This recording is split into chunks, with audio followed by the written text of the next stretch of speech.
Hey, what's up, guys? This is Mark. I'm back to talk about fantasy football again. I appreciate it if you watched the last video. For those of you that didn't see it, it was about 7 different strategies for what works for me in fantasy football and what I would advise you to do as well when you're starting to put your team together. So last week I kind of talked, in the last video I kind of talked about generic strategies of things that I think would work well for fantasy football. But then today, what I'm going to do is kind of get into more of the season preview, and I'm going to kind of do that by division.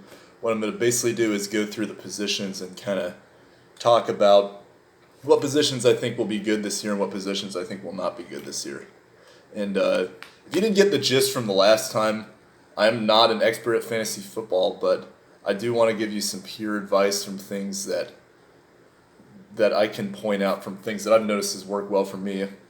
Since a lot of us don't do this as our full-time job, I just figured I'd take the time to kind of show you some things that work for me since we're all kind of limited and stretched on time.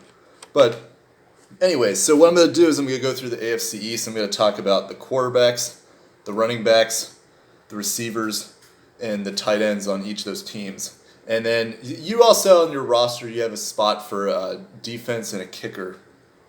But I'm only really going to bring up defense and kicker if it's relevant because those positions are, for the most part, very interchangeable and you can kind of stream them. Basically, start one week, if they don't do well, drop it and then get another one, like that kind of thing. So, anyway, the first team I'm going to talk about is the Buffalo Bills.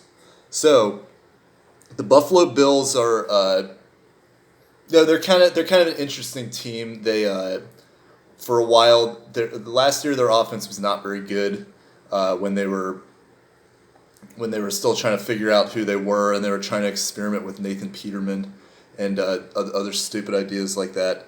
And then eventually they just settled on Josh Allen after he recovered from his injuries, and then he had a very good end of the season that kind of flew under the radar. So, and that's where I want to start with as quarterbacks, Josh Allen. Josh Allen, he didn't finish very high in the quarterback rankings last year because he was relatively he was still kind of figuring out the offense and figuring out how to be a pro. But if you didn't notice, Week 17 he was the top performing fantasy player in all of fantasy football. He scored, I believe it was 42 points. And he's a threat from all over the field. He can throw it. He's got an arm, and then he also can run too. He's going to pick up touchdowns for you. And for quarterbacks, where you get 6 points for touchdowns, it's very valuable to have rushing quarterbacks on your team. So Josh Allen is somebody that, last week I brought up the example of Aaron Rodgers and how you don't want to take him in the first round. I think that's a really stupid idea personally. And by the way, I don't think Aaron Rodgers is trash. I didn't mean to say that if that's what I was saying. I'm just saying that basically you can get Aaron Rodgers level production later in the draft. And Josh Allen is an example of somebody who I think can actually produce similar numbers fantasy football-wise to Aaron Rodgers. I don't think the team is going to be as good as the Packers, but I still think that he is a quarterback worth taking, and he can give you a lot of value, especially later in the draft, because not a lot of people are going to take him very high. Running backs for the Bills. This situation is a mess. There are so many bad candidates on this team for the running back position that they're just not even really worth taking. LaShawn McCoy, Shady as he's known as, he was not good last year. He was terrible. He's a guy that's got a lot of hype, and I'm sure he's going to get taken pretty high again this year. But if you look at the trends, there's a high probability he doesn't even make the roster this year because he is getting old. He's getting injured all the time. And in addition, you've got other dead weights in the backfield that are basically going to be clogging up his minutes, like Frank Gore. I already talked about him last week. Don't take him because he's a modest gain type player that's just going to give you 5 points a week and nothing else. And TJ Yeldon, who's basically the exact same thing, who had multiple opportunities with Jacksonville last year to take over the backfield when Fournette was hurt, but then did not do anything with that opportunity. So then you have all three of them basically getting in each other's way on an offense that already isn't doesn't have a good offensive line anyways. So it's just a bad situation. You want to avoid all running backs on this team, except for one. And his name is Devin Singletary. He's a rookie that just got drafted on this team. And, last week I talked about potential void-filling situations because of a talent discrepancy at a position. This is a situation where I think Singletary could be a very valuable asset, especially later in the season when the Bills are just probably not going to be good. They're probably going to put in their young players, see if they can start getting some guys that can mesh with Josh Allen's timeline. And Singletary, he's got a lot of hype around him from college. A lot of people think that he's going to be very good. And if you have a spot like in a very deep league at the end of the draft, he is somebody that's worth just stashing on your bench and seeing what happens with the Bills' backfield, because I predict he's going to be very valuable towards the end of the season, and I think he's somebody that you want to keep an eye on as the season goes along with the Bills. The Bills' wide receiving core this year, they have a couple new additions. They got John Brown from the Ravens. They have Zay Jones, who's kind of a enigma in terms of what kind of production he's going to give you. He's there. They got Cole Beasley from the Cowboys. And then they have a couple of guys that are kind of second-year players that are not really very well known. This receiving core is also very unpredictable what kind of production they're going to give you. I do like John Brown, though. I think John Brown is going to be somebody that is going to be a very underrated pickup. Last year with Joe Flacco and the Ravens, he was very good at the beginning of the season because he was getting the deep ball. And that is what Josh Allen does. He's a deep arm kind of guy, and now that he's got the speedster on his team, I think John Brown is going to be a wide receiver 1 for the first couple weeks. Especially because you look at their beginning schedule, they face the Giants, they face the Jets, they face the Cincinnati Bengals, they face the Patriots, which, the Patriots are good defense, but they also kind of take some time to gel in the defense and usually start out poor. Then they play Tennessee. So this is a potential. He's got potential to be a wide receiver 1, and he's somebody that you could pick up pretty cheap, and he's going to help you at the beginning of the season. Zay Jones, I would generally avoid. He's somebody if he's there at the end, and you already have 3 good receivers. He's somebody to maybe consider keep an eye on, but I wouldn't put too much stock in it. Cole Beasley, he's a good PPR player, but I don't really know how much he's actually going to be used in this offense. Yeah, there's a lot of unpredictability there. I would just stay away from him and just see how things go. He's probably not going to get drafted anyway. Tight end is another interesting position on this team. They picked up Tyler Kroft from the Bengals. Kroft was not very good last year. He battled injuries. It wasn't very productive. But in 2017, he was very good when Tyler Eifert was hurt. So he's somebody that could kind of fill into the position that Charles Clay kind of left behind. He's not on the team anymore. But then again, he's also competing with Jason Kroom. So Kroft is somebody, like I mentioned last week, or in the last show, that tight ends are positions that you generally are going to find out there, and they're kind of all over the place. I think Kroft is somebody that you can take a flyer on, and he might be pretty good for you. The Bills' defense, I think, is also a defense that could be good, and I bring them up because I don't think that a lot of people really pay attention to the Bills as a defensive unit, but they are very good, and they held their own against some very good offensive teams last year. And they added some talent. They got Micah Hyde, and then they got Trent Murphy from the Redskins. And they already have a very talented player named Tre'Davious White who's kind of coming into his own. So this is a team I think that could have a very good defense, and if they're there at the second to last round or third to last round, I think you get a lot of value out of them. You don't want to reach for a team like the Rams, which, because you could be costing yourself talent in other areas you could pick up. All right, the next team is the Miami Dolphins. The Miami Dolphins, so their quarterback position, they have Ryan Fitzpatrick. Fitzmagic is now in Miami again.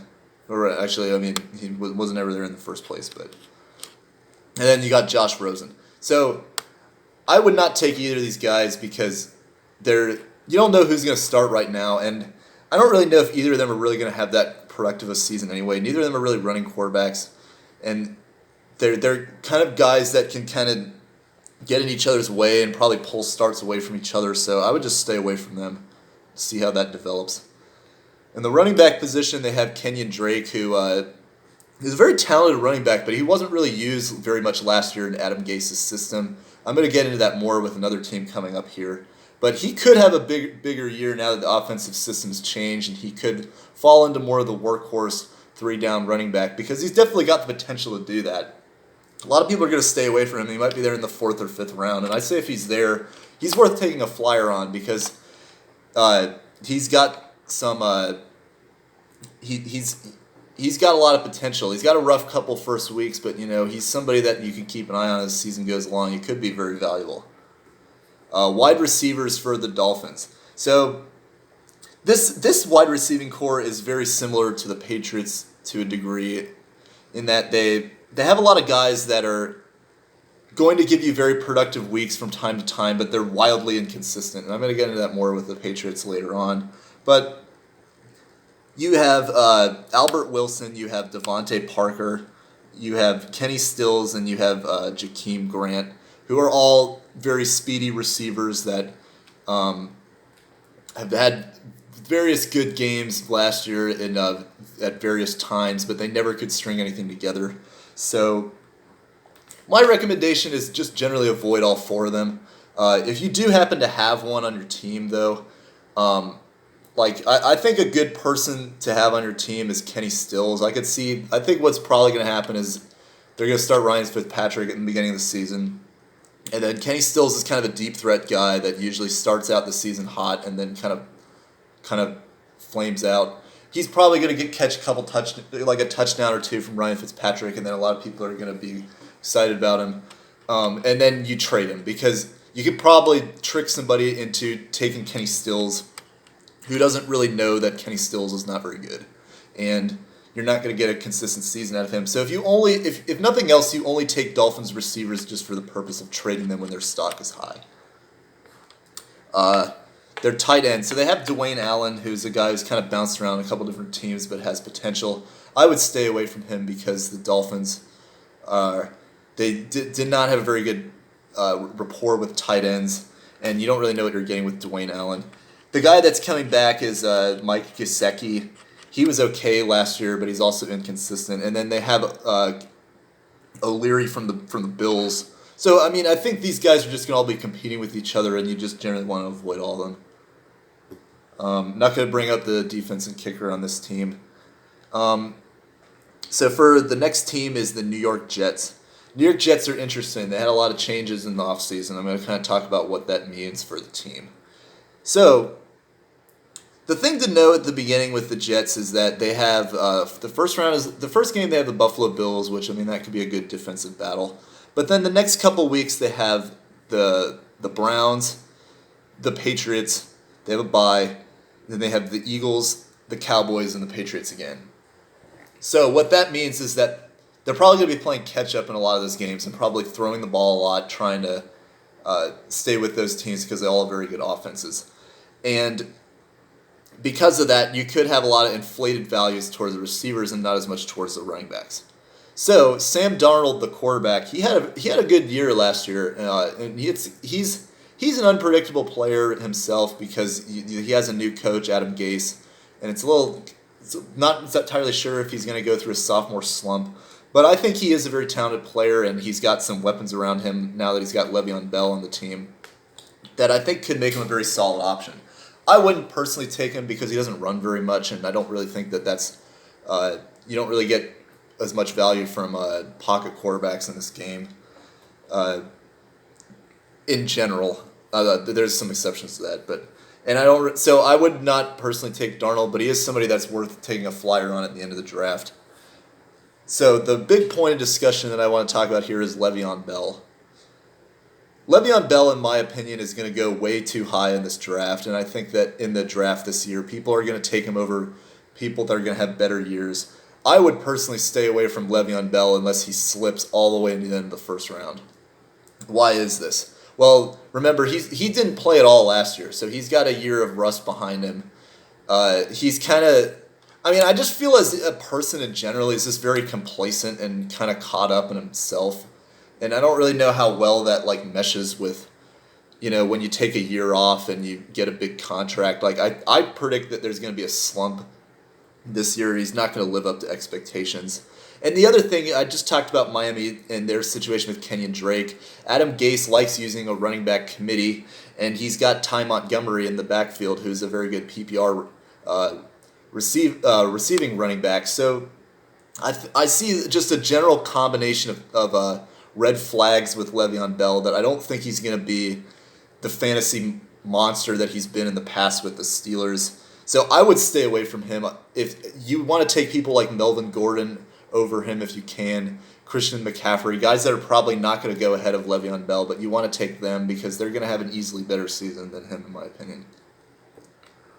And then for the receiving core, Robbie Anderson, he had a very good first game last year, then he went through a slump for a while, and then Darnold got into a good rapport with him at the end of the year, and then he was very productive, but kind of under the radar.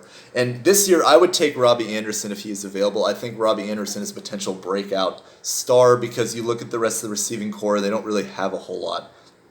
Quincy Enunwa tore his ACL. I don't like taking him at all. He was decent last year, but he's coming back from a pretty serious injury. Jamison Crowder had an opportunity to be successful with the Redskins and did not do anything with that opportunity last year, and now he goes to the Jets, which I think is almost a worse situation for him. So I would stay away from Jamison Crowder. And this is another example of a void in a position that I think a very young player could come in and fill. So I don't know who that is, so I don't want to. There's a lot of names that are on their depth chart right now that are being thrown around, but this is a position to keep an eye on this team because there could be a guy coming in out of nowhere and ended up putting up a lot of points. They have a tight end. Their tight end is Chris Herndon. He was okay in stretches last year, but I wouldn't really put a lot of stock into him. He wasn't really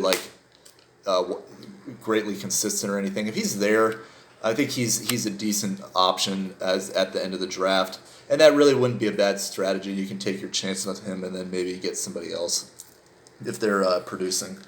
But that's my take on it. Their defense is they've been collecting some good assets. So their defense to watch out for. They had a very good start last year, but then fell off the cliff. But they have a very difficult schedule at the beginning of the season. So I would not necessarily start them now, but they're a team that you can potentially buy low on their stock and then have a good rest of the season because in the middle of the season they have a very favorable stretch and it could be a very good asset for you. The last team in this division is the New England Patriots. So New England has my general theme with New England is that you want to avoid all their players on their roster as long-term assets. Last week I mentioned you don't want them on your team. To an extent you do want them on your team, but you're not trying to keep them on your team throughout the stretch run, is what I basically was trying to say then. And why do I say this? So I'm going to throw some examples out there with some of these players. So everybody knows who Tom Brady is. He is... he's all-time great quarterback. He's probably the greatest of all time. But in terms of fantasy football, he was actually only the 12th best quarterback last year. So average league is about 12 quarterbacks, 12 teams. So they have about 12 quarterbacks on rosters. So basically, you're getting about the same value from Tom Brady that you would get from somebody on waivers. So he's another guy like Aaron Rodgers. He's going to get taken way higher than what his actual numbers are going to be. And I think that trend is going to continue this year because he's getting older. So I would not take Tom Brady over Josh Allen. I would not take Tom Brady over Lamar Jackson. I would not take Tom Brady over Kirk Cousins is debatable. I mean, there's people like that where I see they're going to have a better year than Tom Brady.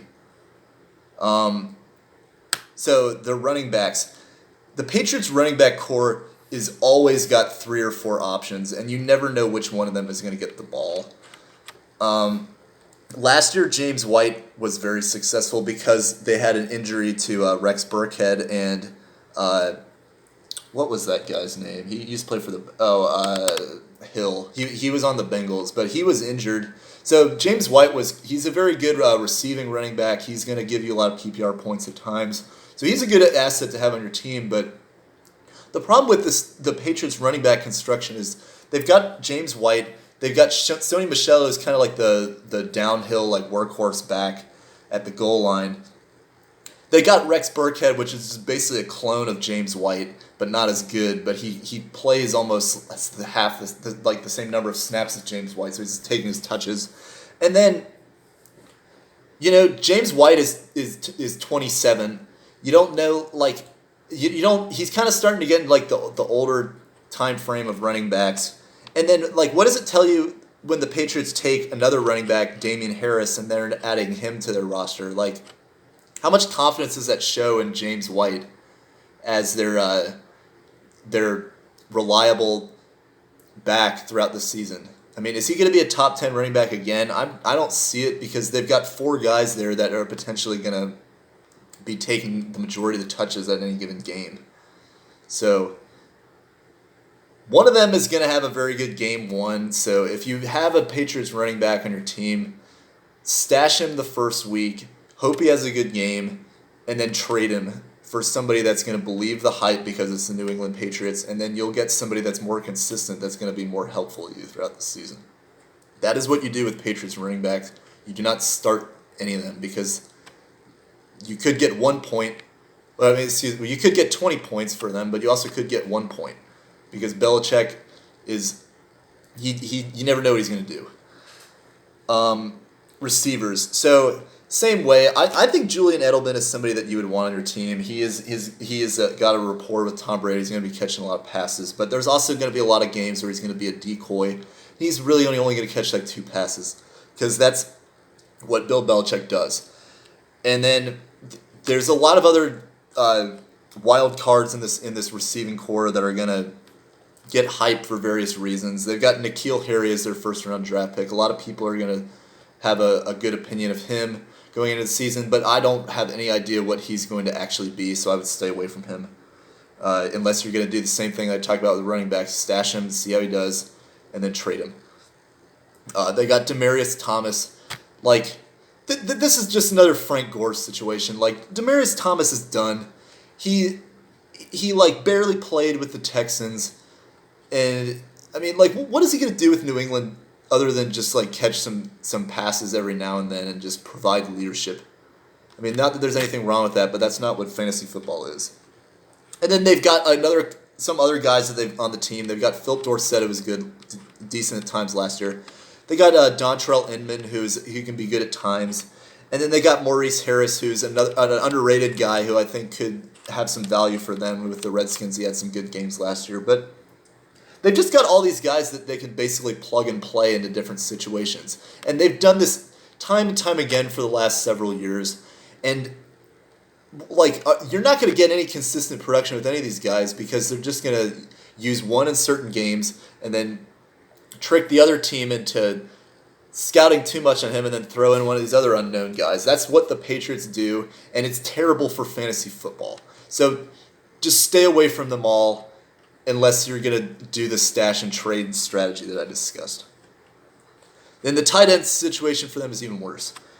They have Benjamin Watson, who's old, and I mean, he was on the Patriots like teams when they won the Super Bowls in the 2000s.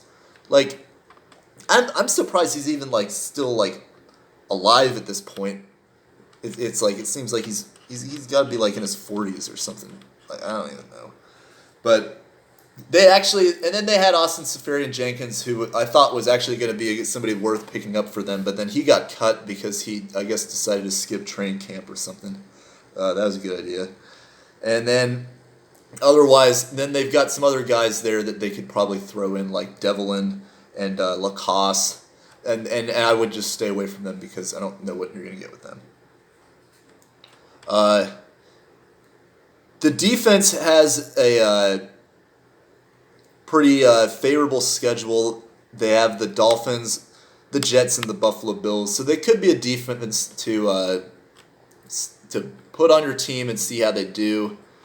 But in general, I mean, they always have a difficult time starting out, and they lost some pieces this year that they're going to have to replace. So they're a team that I would not reach for on defense, but if they're there at the end of the draft, I think it's a good take. And my last point with them, this is another Aaron Rodgers type move that people are going to do, and it's stupid. There's always somebody that, like, when they see Steven Gostkowski out there in the middle of the rounds, they're like, oh, I'll get a pretty good kicker here. He's gonna score me some points. And then they take Steven Gostkowski, and then they pass up on somebody like Ty Montgomery. He's probably going to be more valuable to you in a PPR format.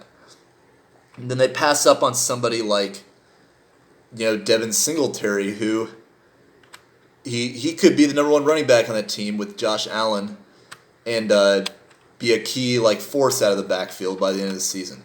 And you ask yourself, and you see Steven Gostkowski in some of these games for the Patriots where they're gonna win 17-13, and he makes a field goal, but then he misses an extra point or something like that, and he scores 2 points for you. And you just think why did I reach so high to get a kicker like that? And you look at the trends like that. He's not the most reliable kicker anymore. And, I mean, he'll have good games. But this is why kickers are not worth anything higher than the second to last round, unless you're taking Greg Zuerlein, who is a very good kicker, and he's going to give you a lot of points, but he's an outlier. So, don't do that. Do not take Steven Gostkowski in the 8th round or something. I think somebody's actually done that in one of my past leagues. He might have just been trolling. I don't even know. But anyway, so that's the AFC East for you. Let me know what you think. Let me know if you have any questions about any of that. So in the next video, what I want to do is talk about the AFC North, which is another point of discussion. There's a lot of changes in that division too, and I think it should be a pretty good discussion. So let me know what you think. I'll try to get back to you, and thanks again for watching the video. Thanks. Bye.